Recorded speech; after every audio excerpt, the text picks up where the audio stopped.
அஸ்ஸலாமு அலைக்கும். ரமதான் முடிந்த பிறகு ஒரு அமைதியான உணர்வு மனதில் நிலைத்திருக்கும். ரமதான் ஒரு விருந்தாளியாக வந்தது. மென்மையாக, கருணையுடன், ஒளியால் நிறைந்து நாம் உணர்வதற்குள் அது நம்மை விட்டு சென்று விட்டது. ஆனால் மனதில் ஒரு கேள்வி மட்டும் மீதமாக இருக்கிறது. ரமதான் நம் வாழ்க்கையில் ஒரு குறுகிய காலமா அல்லது நம் வாழ்க்கையை மாற்ற வந்ததா? ஏனென்றால் ரமதானில் நாம் அல்லாஹ்வை அதிகமாக நாடினோம், மனமாற துவா செய்தோம், நமது கோபத்தை கட்டுப்படுத்தினோம், கஷ்டமாக இருந்தாலும் முயற்சி செய்தோம்.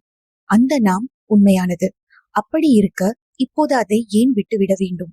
ரமதானுக்கு பிறகு அல்லாஹ் மாறவில்லை, அவனுடைய கருணை குறையவில்லை, அவனுடைய கதவுகள் இன்னும் திறந்தவையாகவே தான் உள்ளன.